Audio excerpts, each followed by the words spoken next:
Next, tragedy strikes, accidents happen. Be there when the calls come in. It's back-to-back episodes of Rescue 911. Next on Discovery Health Channel.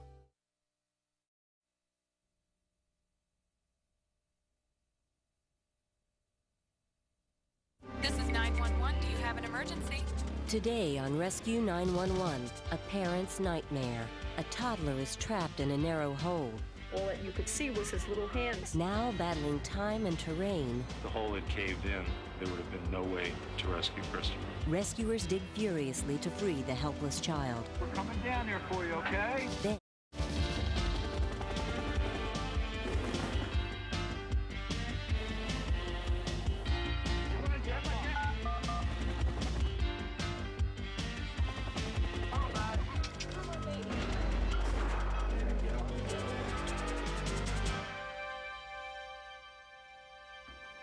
We begin in rural New Jersey. Actors portray the Chambers family in this reenactment, but some of the footage you will see was taped as night fell on April 24th, 1986, and a last chance rescue attempt was made. Less than an hour outside of New York City lies the farming community of Colts Neck, New Jersey. On the first nice day of spring, Tom Chambers was home watching his two children on his day off. I was home alone with the kids. I had Christopher and Taram playing in a sandbox. Come around 6:30, my wife arrived home. As I was getting out of the car, I heard the phone ringing, so I asked my husband to answer the phone. I walked in through the screen door, answered the telephone, was on the phone for a minute or less, and I saw Christopher get up out of the sandbox and start to toddle down the driveway. 2-year-old Christopher was only out of his parents' sight for a few minutes.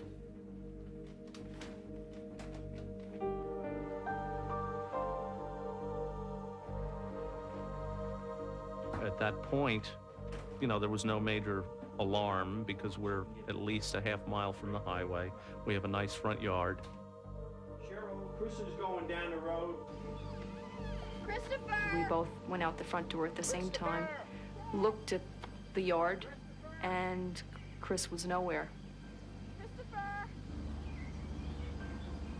Christopher! I thought I heard him crying, but it was a very muffled cry. And at that point, I knew that he might be in trouble because he was crying. I heard a lot of hysterical screaming and yelling, and I came running out from behind the house, and there I saw my wife flailing her arms, screaming that Christopher had fallen into a hole.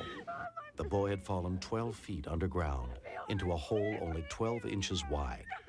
All that you could see was his little hands right at the top of his head. There was no way to reach him. I immediately ran for the house as I picked up the phone. At that point, I was in such a panic that I had a great deal of difficulty dialing the telephone. The 400-acre farm the Chambers leased house was on was being subdivided. The unmarked hole had been drilled by a company taking soil samples in preparation for the housing development. Most of the other holes had already been filled in. Police Sergeant Tom Hartman took charge at the scene. When I first looked into the hole, my first thought was, we're in serious trouble here. We're in serious trouble.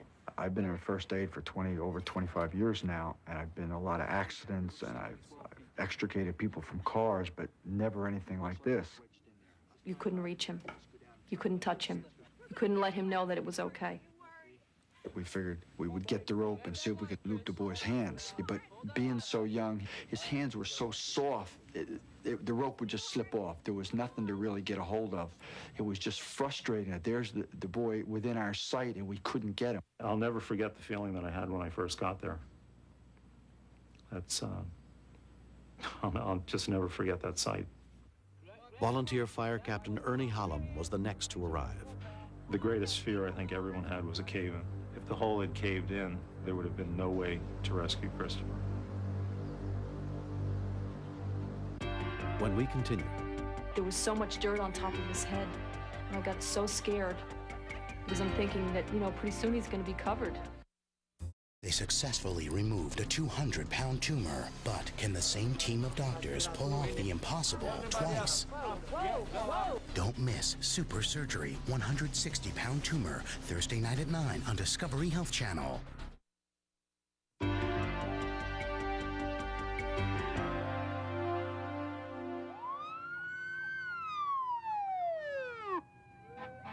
I know it might sound a little cold or whatever, but I didn't stand there with my arms around my wife. I wanted my son out of the hole, so whatever I had to do to get him out of the ground, I was prepared to do.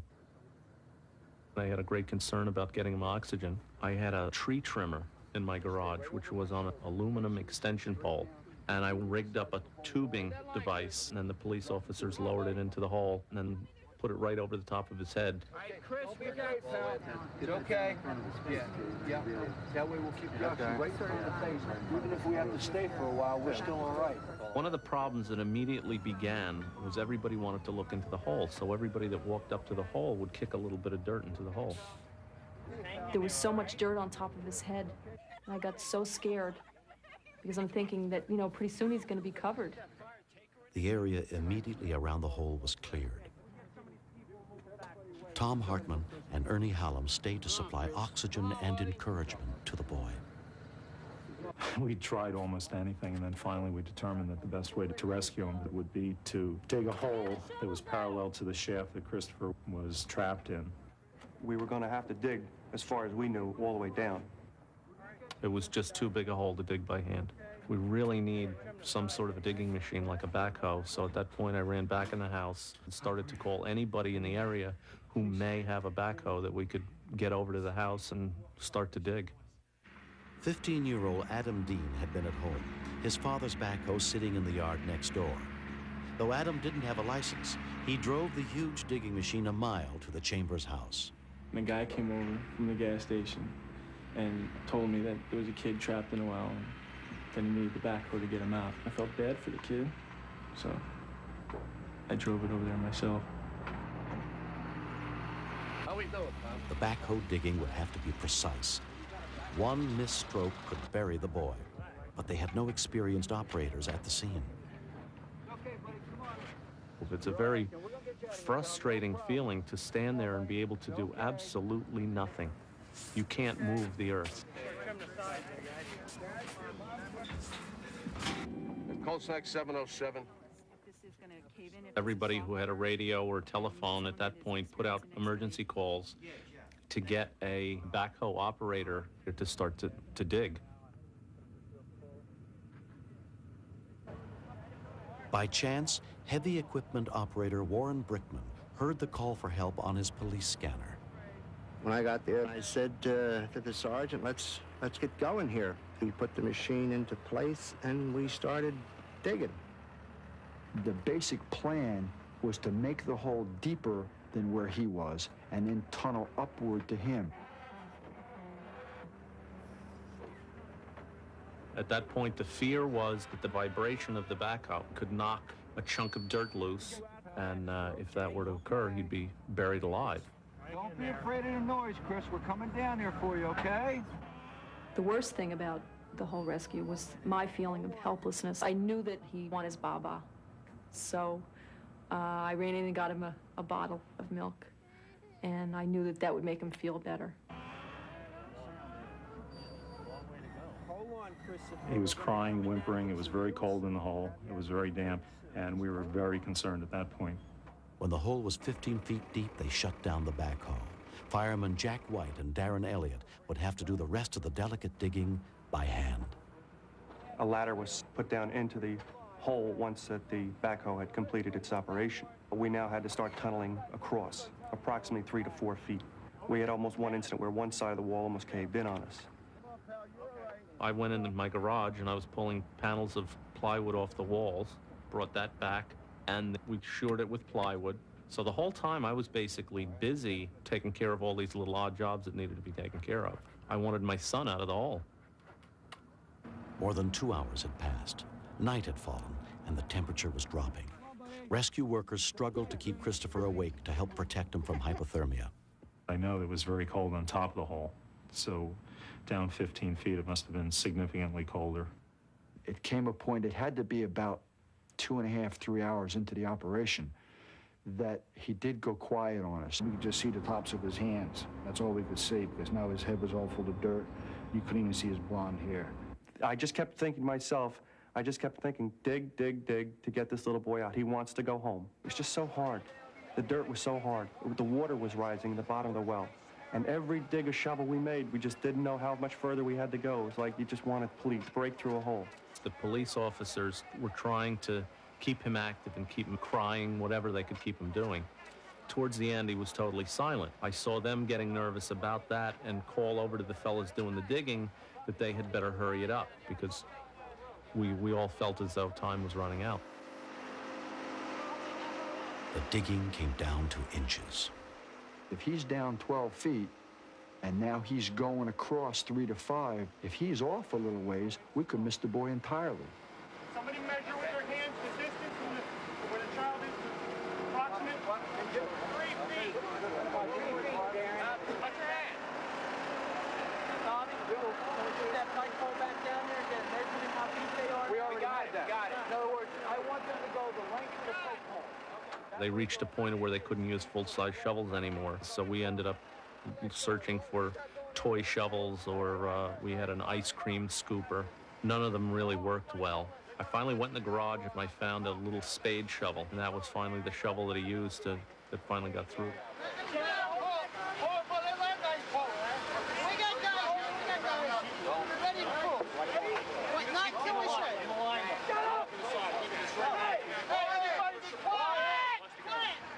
I told Jack to tell them up above that I was going to go ahead and take a shot at pulling him.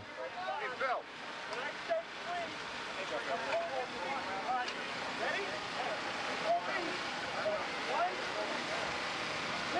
Okay? 3. Hold. Shit. That's it. Get him out. Yeah! Back off. Wave the back. Right. Here, right here.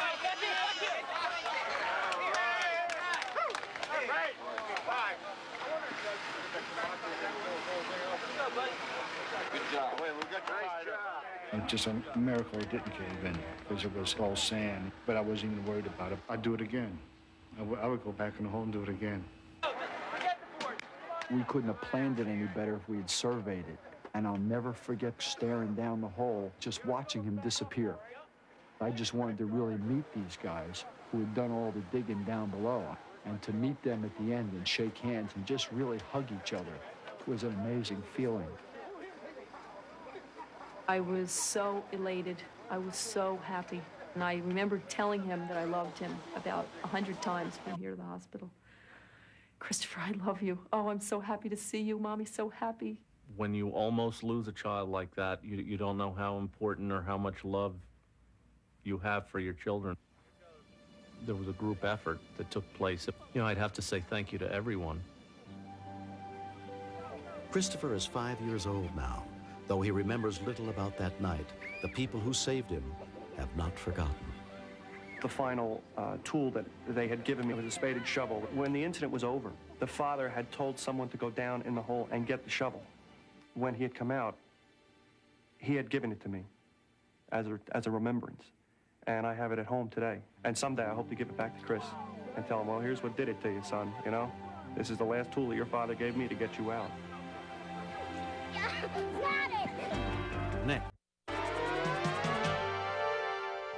Next, step inside the command center where the calls for help are answered and meet the real-life heroes who save lives. Stay tuned for another episode of Rescue 911. Next on Discovery Health Channel. Real life, medicine, miracles. Mr. Shapiro, step out of the car, please.